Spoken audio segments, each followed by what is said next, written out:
Tunnel Battle, you have Wonder Woman, Batman, Flash, and Cyborg. We built a pretty large set. This is supposed to be the remnants of a transit system that would run between Metropolis and Gotham, but it's sort of abandoned. So we had 3 separate environments built over there in London, one for the lower tunnel set, one for the catwalk that they jump across, and one for the machine room where Steppenwolf's holding the scientists hostage. He's already here. Yeah, you on Action overlap. Island. You overlap your lander, and then you turn. You watch Batman land. Batman walks forward when he pushes Flash.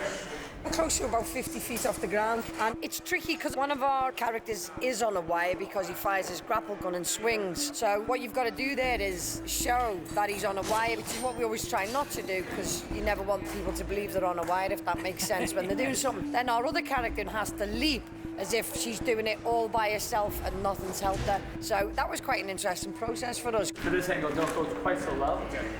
If you go too low, I'm back, you probably can't see it. Steppenwolf and Parademons were all played primarily by stunt performers in performance capture suits, so then we had to replace them with CG versions of those characters. The anatomy of the characters that we designed didn't actually match real-life humans. So we had Steppenwolf, who was a 9-foot alien, and then these parademons with these giant arms, these massive hands. So we had to upscale everything in order to match these alien creatures. We have families.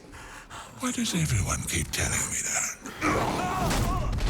Probably the biggest VFX moment in the tunnel battle is the Flash assisting Wonder Woman with her sword. The Flash takes off by jumping over a rail and starts running down the wall. He has a different sense of linear time than humans, and you immediately have a complication because the Flash moves at one speed of time, and because we're moving with him, then everything needs to be frozen. And we made a conceit in this movie because we thought it was more interesting that in the frozen time, we would keep things slightly moving as opposed to freezing at 100%. Trying to get the idea that because the Flash moves so fast, the impression of the Flash for a human, it's almost as if he teleports around. You kind of got shot. Remember, it's like a circle, so you kind of came in like that. You would have come from like Right, this. yeah. And I would have like started tumbling, right? Yeah, you would have probably rolled into it. Action!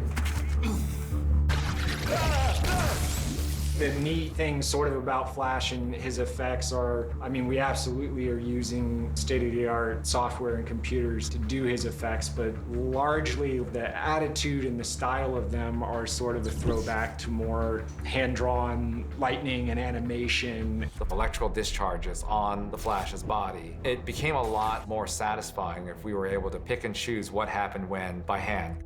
Computer procedural solutions are random. Lightning just, it goes off, and look at it, it looks random. So when we draw this stuff, it's all motivated by Ezra, his actions. He's moving and anticipating. So you find a story from his performance and then use that to take the lightning this way and that way. So in that sense, it seems a lot like pure chaos with an underlying human touch to it.